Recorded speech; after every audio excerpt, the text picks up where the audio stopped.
بسم اللہ الرحمن الرحیم۔ خبروں کے بلیٹن کے ساتھ طہا شمیم حاضر خدمت ہے۔ سلام قبول کیجیے۔ پہلے سماعت فرمائیے خاص خبروں کا خلاصہ۔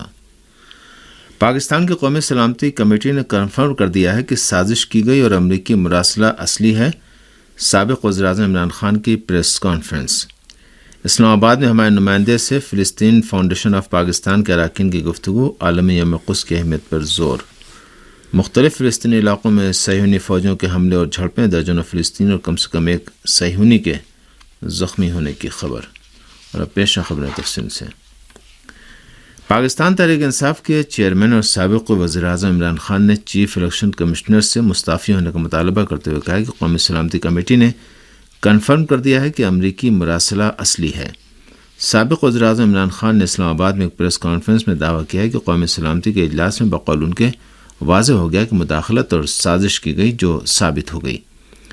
عمران خان نے دعویٰ اس حالت میں کیا کہ شہباز شریف کے وزیر اعظم بننے کے بعد پاکستان کی قومی سلامتی کمیٹی کے پہلے اجلاس کے بعد اعلان کیا گیا تھا کہ تحقیقات میں سازش کے ثبوت نہیں ملے ہیں۔ پاکستان کے سابق وزیر اعظم عمران خان نے اسلام آباد میں پریس کانفرنس میں کہا کہ پہلی دھمکی بھٹو کو، دوسری مشرف کو اور تیسری انہیں دی گئی۔ انہوں نے کہا کہ ان کی قیادت میں پی ٹی آئی حکومت کو ہٹانے کی سازش لندن میں تیار ہوئی۔ عمران خان کا کہنا تھا کہ بقول ان کے سابق وزیر اعظم نواز شریف، موجودہ وزیر اعظم شہباز شریف اور سابق صدر آصف زرداری بھی ان کے خلاف امریکی سازش میں شریک تھے۔ انہوں نے مطالبہ کیا کہ سپریم کورٹ کو چاہیے کہ معاملے کی اوپن سماعت کر کے ملوث کرداروں کو بے نقاب کر دے۔ عمران خان نے کہا کہ سپریم کورٹ نے اوپن سماعت نہ کی تو آئندہ کوئی سربراہ کھڑا نہیں ہوگا۔ انہوں نے شہباز شریف کی حکومت کے خلاف مہم تیز کرنے کا اعلان کرتے ہوئے کہا کہ بہت جلد اسلام آباد میں عوام کا سونامی لائیں گے۔ پاکستان میں وزیر اعظم شہباز شریف اور سابق وزیر اعظم نواز شریف سمیت مختلف رہنماؤں کے نام ایگزٹ کنٹرول لسٹ ECL سے نکال دیے گئے۔ پاکستان کے سرکاری ذرائع کہنا ہے کہ مسلم لیگ نون کے جن رہنماؤں کے نام ایگزٹ کنٹرول لسٹ سے خارج کر دیے گئے ان میں سابق وزیر اعظم میاں نواز شریف کی بیٹی مریم نواز، میاں شہباز شریف کے صاحبزادے اور پنجاب کے نامزد وزیر اعلیٰ حمزہ شہباز، سابق وزیر اعظم شاہد خاقان عباسی اور احسن اقبال کے نام بھی شامل ہیں۔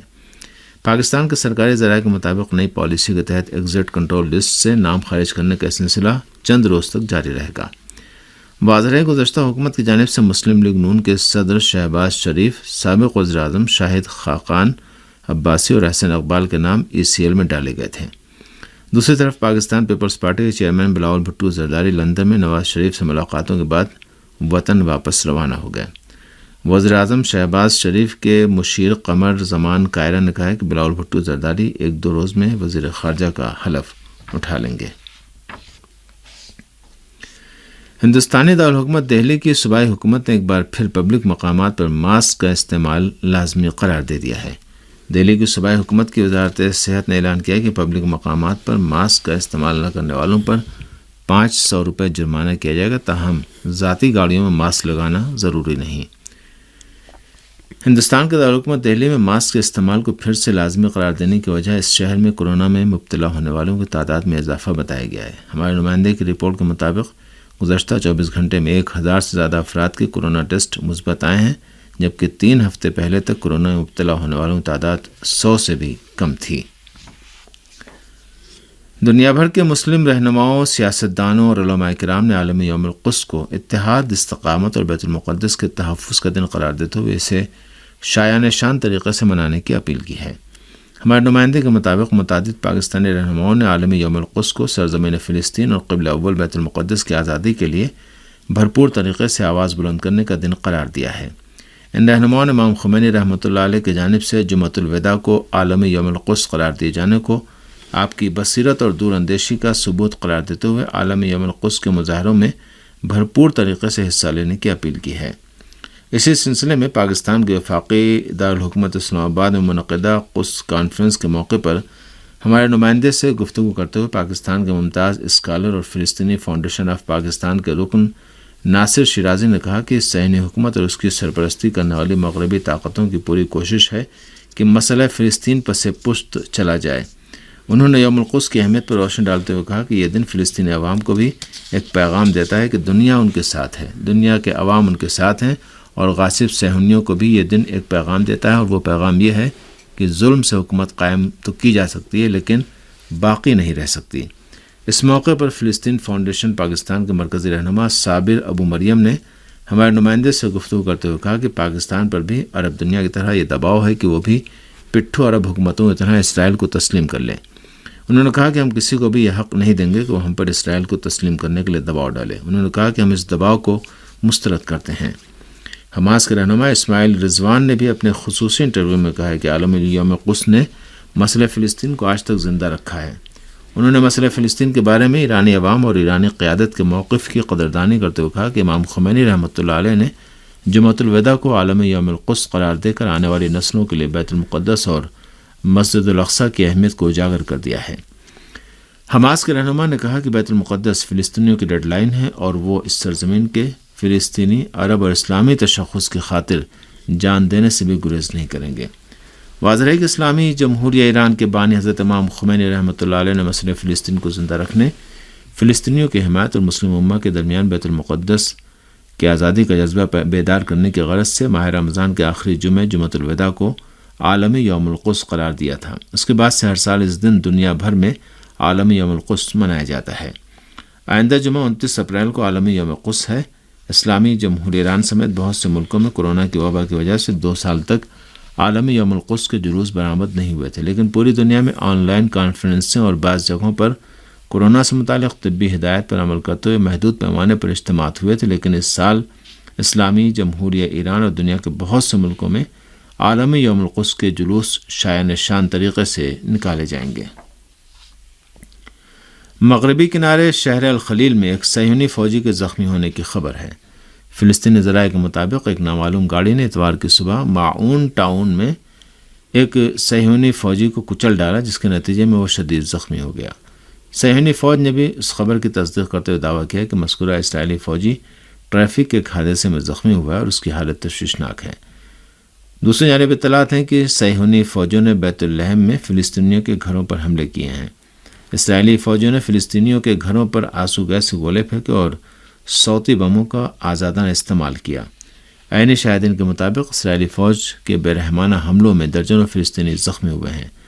ادھر المیادین ٹیلی ویژن نے مشرقی بیت لحم میں فلسطینیوں اور صہیونی فوجیوں کے درمیان جھڑپوں کی خبر دی ہے۔ جنوبی مسجد الاقصیٰ میں واقع سلوان ٹاؤن میں بھی صہیونی فوجیوں اور فلسطینیوں کے درمیان جھڑپوں کی خبریں موصول ہوئی ہیں۔ جہاد اسلامی فلسطین کے القدس بریگیڈ کے کمانڈر نے ایران کا شکریہ ادا کرتے ہوئے کہا کہ شہید جنرل قاسم سلیمانی نے خود کو فلسطین کے لیے قربان کر دیا۔ فلسطین کی جہاد اسلامی تحریک کے فوجی بازو القدس بریگیڈ کے ایک سینئر کمانڈر ابو محمود نے اتوار کو ایران پریس کو اپنے خصوصی انٹرویو میں فلسطین کی حمایت میں ایران کی طویل تاریخ کی جانب اشارہ کرتے ہوئے کہا کہ اسلامی جمہوریہ ایران نے فلسطین کی استقامتی تحریک کی صلاحیتوں کو بڑھانے میں نمایاں کردار ادا کیا ہے۔ انہوں نے کہا کہ شہید جنرل قاسم سلیمانی نے فلسطین کو جو دیا وہ نہایت اہم اور کارآمد چیز تھی۔ انہوں نے کہا کہ فلسطین کی استقامتی تحریک اسلامی جمہوریہ ایران کے قدرداں اور شکر گزار ہے۔ انہوں نے کہا کہ ایران کی سپاہ پاسداران انقلاب اسلامی کی القدس بریگیڈ کے کمانڈر جنرل قاسم سلیمانی نے خود کو فلسطین پر قربان کر دیا۔ ابو محمود نے سرحدوں پر القدس بریگیڈ کی ذمہ داریوں کے بارے میں کہا کہ فلسطینی مجاہدین ماہ مبارک رمضان کے روح پرور ماحول میں دوسرے مہینے سے مختلف زندگی گزار رہے ہیں اور سرحدوں سمیت مختلف میدانوں میں صہیونی دشمن کے اقدامات پر نظر رکھے ہوئے ہیں۔ القدس بریگیڈ کے سینئر کمانڈر نے کہا کہ القدس بریگیڈ بیت المقدس میں عوام اور اپنے مجاہدین کے شانہ بشانہ کھڑا ہے اور فلسطینی عوام کو مسجد الاقصیٰ اور بیت المقدس میں غاصبوں اور انتہا پسند صہیونیوں کے مقابلے میں کامیابی مل رہی ہے۔ ابو محمود نے یاد دہانی کرائی کہ استقامتی تحریک نے غاصبوں اور صہیونی انتہا پسندوں کے مقابلے میں مقدس مقامات اور مسجد الاقصیٰ کی حفاظت کے لیے اپنی آمادگی بالا ترین سطح پر پہنچا دی ہے۔ بیت المقدس اور مسجد الاقصیٰ میں 15 اپریل بروز جمعہ سے فلسطینیوں اور صہیونی فوجیوں کے درمیان ایسی شدید جھڑپیں شروع ہوئی ہیں جن کی گزشتہ 1 سال میں کوئی مثال نہیں ملتی۔ ان جھڑپوں میں کم سے کم 350 فلسطینی زخمی ہو چکے ہیں جبکہ 400 سے زیادہ گرفتار کیے جا چکے ہیں۔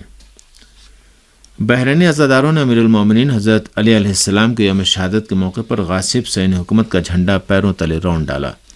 اللولو ٹی وی چینل کی رپورٹ کے مطابق بحرینی عزاداروں نے امیر المؤمنین حضرت علی علیہ السلام کے یوم شہادت کی مناسبت سے جلوس اعزا برآمد کیا اور قدس کی غاصب صہیونی حکومت کا پرچم پامال کرتے ہوئے لبیک یا حسین کے نعرے لگائے۔ بحرینی عوام نے بارہا مظاہرے کر کے فلسطین اور فلسطینی عوام کے اہداف کی حمایت جاری رکھنے اور صہیونیوں کے ساتھ تعلقات کی بحالی پر زور دیا۔ معاف کیجیے گا، بحرینی عوام نے بارہا مظاہرے کر کے فلسطین اور فلسطینی عوام کے اہداف کی حمایت جاری رکھنے اور صہیونیوں کے ساتھ تعلقات کی عدم بحالی پر زور دیا۔ بحرین اور صہیونی حکومت نے 15 ستمبر 2020 کو وائٹ ہاؤس میں سابق امریکی صدر ٹرمپ کی ثالثی میں تعلقات کی بحالی کے سمجھوتے پر دستخط کیے تھے۔ بحرین پر مسلط ڈکٹیٹر آل خلیفہ حکومت کے اس اقدام کی بحرینی عوام پر زور مخالفت کر رہے ہیں۔ بحرین میں 14 فروری 2011 سے آل خلیفہ حکومت کے خلاف مظاہرے ہو رہے ہیں۔ بحرینی عوام ملک میں نسلی امتیاز کے خاتمے، عدل و انصاف کے اصول اور منتخب جمہوری نظام حکومت کے خواہاں ہیں۔ اسلامی جمہوریہ ایران نے کابل کے دہشت گردانہ حملوں کے متاثرین میں نقد رقوم اور امدادی اشیاء تقسیم کی ہیں۔ افغانستان کے دارالحکومت کابل میں گزشتہ دنوں متعدد دہشت گردانہ حملے ہوئے ہیں۔ مغربی کابل اسکولوں میں ہونے والے دھماکوں میں 27 طالب علم شہید اور 100 کے قریب زخمی ہوئے تھے۔ ایران کی جانب سے کابل دھماکوں کے زخمیوں میں اور شہیدوں کے لواحقین میں تقسیم کیے جانے والے امدادی سامان میں کھانے پینے کی اشیاء اور علاج معالجے کے لیے نقد رقوم شامل ہیں۔ اسلامی جمہوریہ ایران کی جانب سے شہید عبدالرحیم اسکول دھماکے کے متاثرین میں تقسیم کی جانے والے نقد امداد اور اشیاء خوردونوش کی مالیت 27 لاکھ افغانی روپے کے برابر ہے۔ اس سے پہلے کابل میں ایران کے ناظم الامور سید حسن مرتضوی نے کہا تھا کہ اسلامی جمہوریہ ایران افغان عوام کے ساتھ ہے اور ان کی مدد میں کسی بھی کوشش سے دریغ نہیں کرے گا۔ یمن کی مرکزی حکومت نے عید فطر کی آمد کی مناسبت سے جارح سعودی اتحاد کے 42 قیدیوں کو رہا کر دیا، جبکہ اس جارح اتحاد نے صبح مغرب میں یمنی فوج اور رضاکار فورس کے ٹھکانوں پر وحشیانہ حملے کیے ہیں۔ قیدیوں کا تبادلہ یمنی گروہوں کے درمیان مذاکرات کا ایک ایسا بنیادی موضوع ہے جس کے سلسلے میں انجام پانے والی کوششیں اکثر ناکام رہی ہیں اور صرف بعض مواقع آئے ہیں جب مقامی افراد کی ثالثی کے نتیجے میں کچھ قیدیوں کی رہائی انجام پا سکی ہے۔ المسیرہ ٹی وی کی رپورٹ کے مطابق یمن کے جنگی قیدیوں کی قومی کمیٹی کے سربراہ عبدالقادر مرتضیٰ نے اعلان کیا کہ عید الفطر قریب آنے کے پیش نظر ایک انسانی قدم کے طور پر ایک طرفہ پہل کرتے ہوئے جارح سعودی عرب کے 42 جنگی قیدیوں کو رہا کیا گیا ہے۔ المرتضیٰ نے امید ظاہر کی کہ یہ اقدام جنگی قیدیوں کی رہائی سے متعلق مسئلے اور سمجھوتے پر عمل درآمد کے سلسلے میں مؤثر واقع ہو سکتا ہے۔ دوسری جانب یمن کے ادارے شہری ہوابازی کے نائب سربراہ نے اعلان کیا کہ سعودی عرب جنگ بندی کی خلاف ورزی کر رہا ہے اور صنعاء ایئرپورٹ پر طیاروں کو لینڈ نہیں ہونے دے رہا ہے۔ یمن میں جنگ بندی پر 2 اپریل سے عمل درآمد شروع ہوا، لیکن سعودی اتحاد معاہدے کے اصلی شق بالخصوص صنعاء ایئرپورٹ کا محاصرہ ختم کرنے سے اجتناب کر رہا ہے، جبکہ ایندھن کے حامل کئی بحری جہازوں کو بھی روکے ہوئے ہیں۔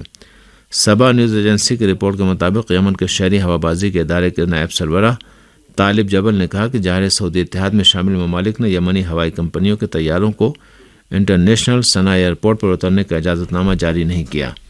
طالب جبل نے کہا کہ جارح سعودی اتحاد کے اقدام اقوام متحدہ کے نمائندے کی جانب سے اعلان کردہ جنگ بندی کی خلاف ورزی شمار ہوتا ہے۔ یمن کے شہری ہوابازی کے ادارے کے نائب سربراہ نے کہا کہ جارح سعودی اتحاد یمنی عوام کے مسائل و مشکلات جان بوجھ کر بڑھا رہا ہے اور انسان دوستانہ امور کے حوالے سے عالمی رائے عامہ کو گمراہ کر رہا ہے۔